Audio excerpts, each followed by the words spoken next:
I'm Lena, and my world shattered on a night that started like any other, with the faint hum of the TV and the weight of unspoken words hanging between me and my husband, Mark.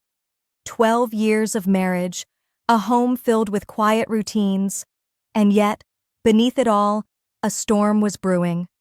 One I didn't see coming until it tore through everything I thought I knew.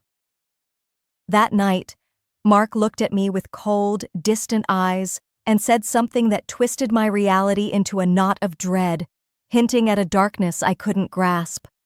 What did he mean by something different for us, and why did his cryptic smirk feel like a warning I couldn't ignore? Picture this: a quiet evening where the air feels heavier than it should, like it's pressing down on my chest with secrets I haven't yet unraveled. I'm Lena, 37 years old, and I've spent the last 12 years building a life with Mark, my husband, in a small, unassuming town that feels both like a sanctuary and a cage.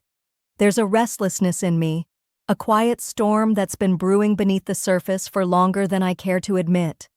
I'm not sure when it started, but I can feel it now, clawing at the edges of my thoughts as I sit here in our dimly lit living room, the faint hum of the television in the background, doing little to drown out the noise in my head. Mark and I met when I was still figuring out who I wanted to be.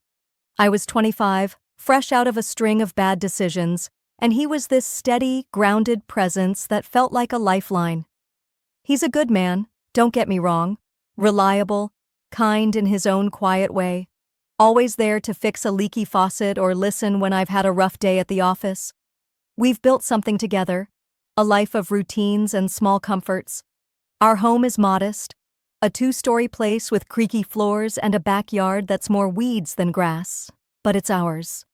We've filled it with memories, from the early days of giddy late-night conversations to the more recent, quieter evenings where we sometimes struggle to find things to say. But there's a shadow over all of it, isn't there?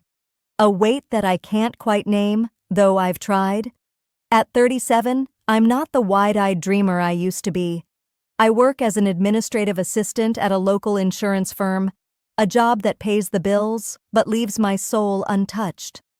I come home to Mark, to our shared dinners and polite smiles, and I wonder if this is all there is. I catch myself staring out the window sometimes, watching the world move on without me, and I feel this ache, this longing for something I can't define. It's not that I don't love Mark. I do, in my own complicated way. But there are nights when I lie awake next to him, listening to his steady breathing, and I feel so utterly alone. There are moments, too, that I don't talk about.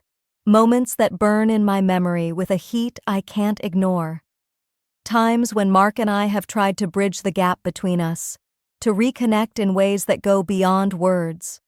Those stolen, desperate encounters in the dark, where we cling to each other like we're trying to remember who we used to be. I can still feel the urgency of his touch, the way we lose ourselves in a dance of need and unspoken questions, a silent plea for something more. It's raw, messy, a collision of longing and frustration, but it's real. And yet, even in those moments, there's a distance we can't seem to cross. Here I am, sitting in our living room on a Tuesday evening, the faint, acrid scent of burnt toast still lingering from the sorry excuse for dinner I threw together earlier. The air feels thick, almost suffocating, as I glance across at Mark, slouched in that old, sagging brown recliner that's seen better days. The fabric is worn thin at the arms, frayed from years of restless nights just like this one. His calloused hands, rough from years of manual work, wrap around a beer bottle, the condensation dripping lazily onto his jeans. In the background, the refrigerator hums its monotonous tune from the kitchen, a constant reminder of the mundane rhythm of our life. I can't tear my eyes away from him, though. There's something off in the way he's looking at me.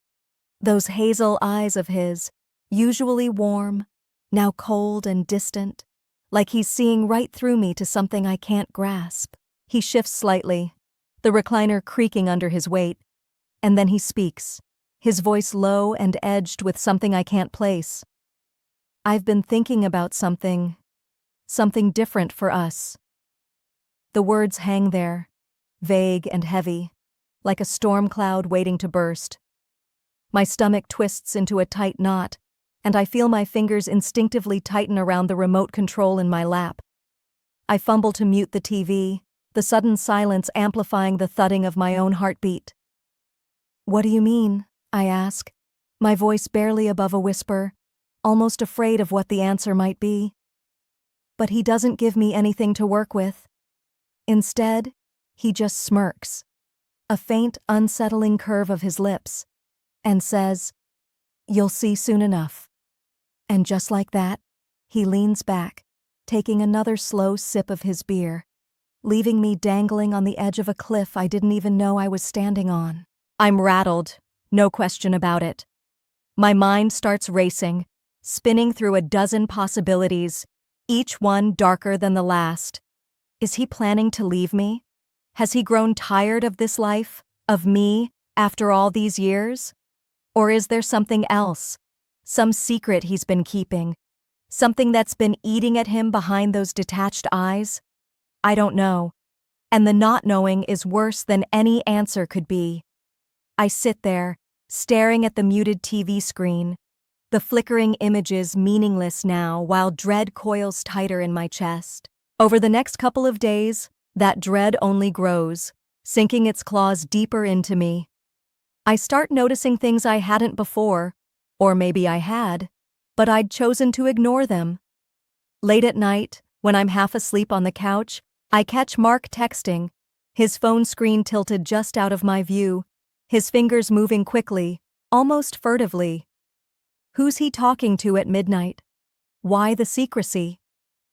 Then there's the time I hear him out in the garage, his voice low and muffled through the thin walls, speaking. It's Saturday evening, and I'm standing in the kitchen, my hands trembling just a bit as I arrange a tray of chips and dip, the cheap store-brand kind that tastes more like salt than anything else. I can hear Mark in the living room, the clink of beer bottles as he sets them out on the coffee table, preparing for the night ahead. I catch a glimpse of myself in the reflection of the microwave door, jeans that have seen better days, a faded gray sweater that hangs a little too loose on my frame. I've brushed my hair, smoothed it down with unsteady fingers, and even swiped on a touch of makeup, though I'm not sure why. It's not like I'm trying to impress anyone. It's just habit, I guess, a way to feel like I've got some kind of control over what's coming, even if I don't know what that is. The doorbell chimes at 8 p.m. sharp, and my stomach lurches. I wipe my hands on a dish towel, take a deep breath, and follow Mark to the door. His friends spill in, a wave of familiar faces I've seen at barbecues and poker nights over the years. There's Tom, a big, burly guy with a laugh that usually fills a room, though tonight it feels a little restrained. He works with Mark at the warehouse, always ready with a story about a forklift mishap. Then there's Eddie, wiry and twitchy, his patchy beard doing little to hide the way his eyes dart around, taking in everything like he's on edge. Greg comes in next, stocky and quiet, with that perpetual smirk tugging at his lips, like he knows something the rest of us don't. And finally, Dave, the oldest of the bunch, his graying hair thinning at the crown, his voice rough like gravel as he mutters a greeting. I've always thought of him as the steady one, but tonight even he seems off. Their energy is strange, too calm, too measured, their usual rowdy banter replaced with forced chuckles and half-hearted jabs as they settle into our living room, sprawling across the couch and chairs like they own the place. I perch on the edge of the couch, a glass of cheap white wine in my hand, the bitter taste doing little to ease the tension knotting my shoulders. I feel like an outsider in my own home, watching them talk about work gripes and the latest game, their voices a dull hum in my ears. I nod when I'm supposed to, force a smile when Tom cracks a weak joke, but my mind is elsewhere, replaying Mark's cryptic words from earlier in the week. Something different for us. What did he mean? Why does tonight feel like the answer is looming just out of reach? About an hour passes, the room growing warmer with the press of bodies and the haze of beer on the air. I'm halfway through my second glass of wine when Mark clears his throat, the sound sharp enough to cut through the low chatter. Everyone falls silent, heads turning toward him. He's standing near the armchair, his posture stiff, his hazel eyes locking onto mine for a moment before flicking to his friends. My heart starts to pound, a frantic rhythm I can't control. "I want you to do it with my friends," he says, his voice steady, almost detached. "I'll just watch." The words hit me like a physical blow, stealing the air from my lungs. My glass freezes halfway to my lips, my fingers tightening around the stem until I'm sure it'll snap. The room is so quiet I can hear the faint tick of the clock on the wall, the uneven rasp of my own breathing. I glance at the others, searching for some sign that this is a twisted prank. Tom's booming laugh dies in his throat, his mouth hanging open. Eddie's eyes widen, his bony hands fidgeting in his lap. Greg shifts in his seat, his smirk faltering, though he doesn't say a word. Dave just stares at Mark, his weathered face unreadable. I turn back to my husband, desperation clawing at me, begging for a hint that he doesn't mean it. But his expression, I'm still reeling as I push myself up from the bed, my legs trembling beneath me like they might give out at any moment. The sheets are tangled, a silent testament to the chaos that just unfolded, and I can't bear to look at them for another second. My hands move on autopilot, reaching for my clothes scattered across the floor. First, my underwear, the fabric cool against my skin as I pull it on with shaky fingers. Then my jeans, the denim rough as I tug them over my hips, buttoning them with a kind of mechanical precision. Finally, my sweater, the soft wool slipping over my head, cocooning me in a false sense of security. Each movement feels deliberate, like I'm stitching myself back together, piece by fragile piece, trying to reclaim some semblance of who I was before tonight. I make my way downstairs, my bare feet pressing against the cold hardwood floor, each step sending a shiver up my spine. The house feels unnaturally still, the echoes of what happened lingering in the air like a ghost I can't shake. When I reach the living room, I see Mark there, slouched in his armchair as if nothing has changed. He's holding a beer, the bottle tilted lazily in his grip, condensation dripping onto the armrest. The other men, Tom, Eddie, Greg, and Dave, are gone, their absence making the room feel cavernous, empty in a way that presses against my chest. The TV is off, the screen a dark mirror reflecting nothing but silence. The air is thick with the stale scent of beer and cigarette smoke, a bitter reminder of the hours that just passed. I stand in front of Mark, my arms hanging limp at my sides, and for the first time in years, I really look at him. I study the lines etched deep around his mouth, like they've been carved by years of unspoken words and buried frustrations. His jaw is shadowed with stubble, rough and uneven, as if he hasn't bothered to shave in days. His hazel eyes meet mine, but there's no warmth there, no recognition, just a blank stare, like he's looking straight through me to something I can't see.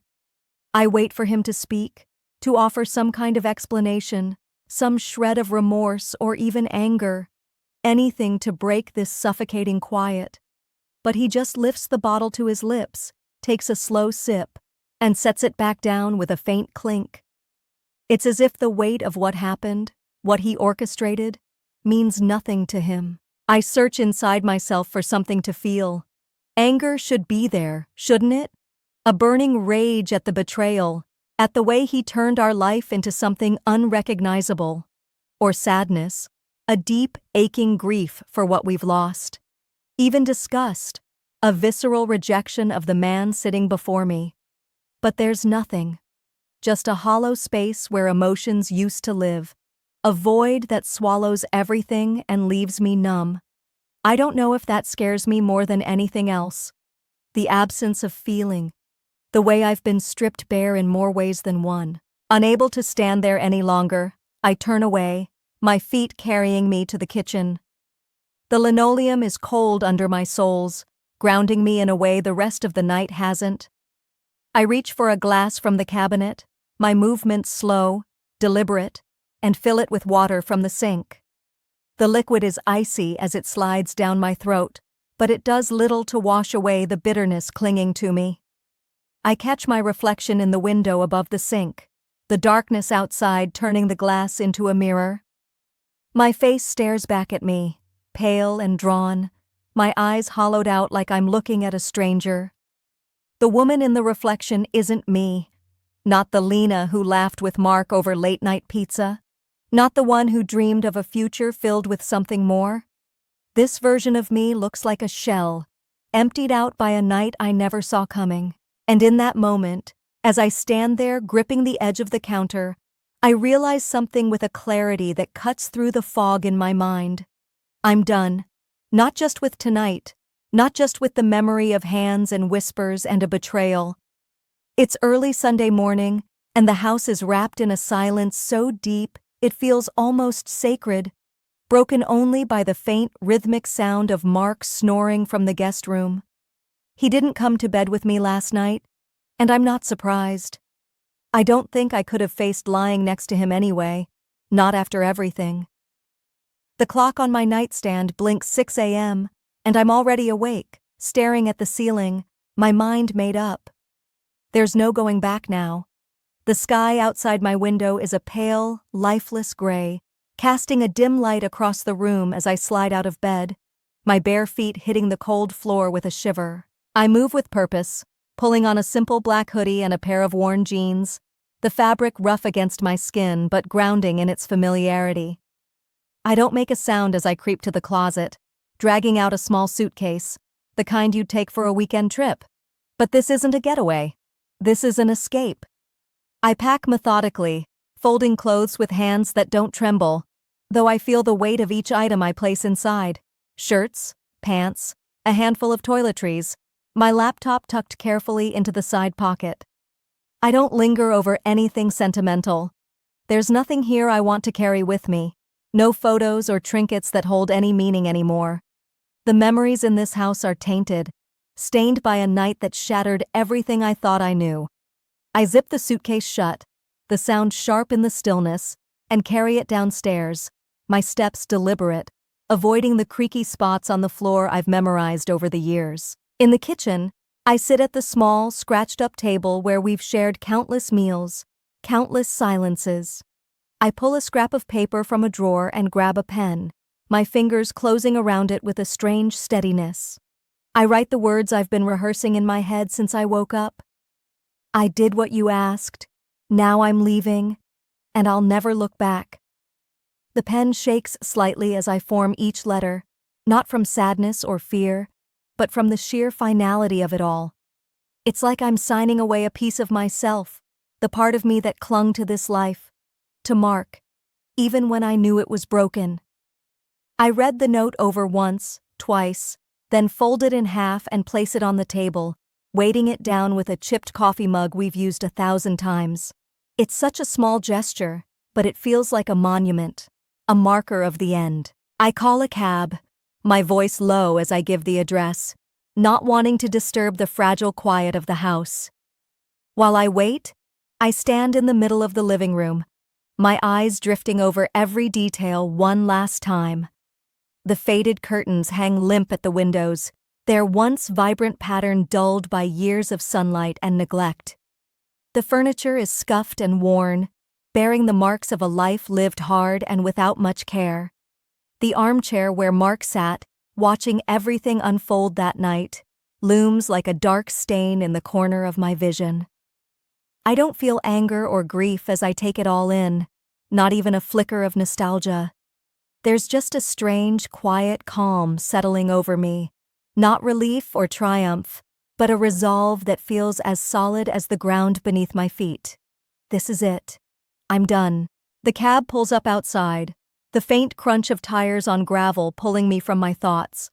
I grab my suitcase, the handle cold in my grip, and walk to the front door. I don't hesitate, don't look back as I step outside, the sharp bite of November air stinging my face, cutting through the haze in my mind. The door clicks shut behind me, a sound so final it echoes in my chest. I slide into the back seat of the cab, the leather creaking under me, and give the driver an address I looked up late last night. He nods, doesn't ask questions, and I'm grateful for the silence as we pull away from the house that's no longer mine. By 9 a.m., it's been a week since I filed for divorce, and I'm sitting in my new place, a small furnished apartment on the edge of town. I paid for it with savings I'd stashed away over the years, bits and pieces I tucked into a separate account, just in case. I never thought I'd need it for this, but here I am, starting over in a space that's barely bigger than a shoebox. The walls are a dull beige, the kind of neutral shade that's meant to be inoffensive but just feels lifeless. There's a faint smell of old paint and carpet cleaner that lingers no matter how much I air the place out. The furniture is secondhand, mismatched, and worn. A sagging couch with faded green upholstery, a wobbly coffee table with scratches etched into the wood, and a bed that creaks every time I shift. There's a single window in the living area, narrow and smudged at the edges, looking out over a cracked asphalt parking lot where a few beat-up cars sit under flickering streetlights. It's not much to look at, not by a long shot, but it's mine. For the first time in years, I'm in a space that belongs only to me, and that alone feels like a quiet victory. I've blocked Mark's number on my phone, a small but deliberate act that felt like cutting a cord. I don't want to hear his voice, don't want to see a text pop up with excuses or demands. I've told my attorney to handle everything, to be the wall between us, and so far, there's been silence from his end. I'm grateful for that, though a part of me wonders if he even cares enough to reach out.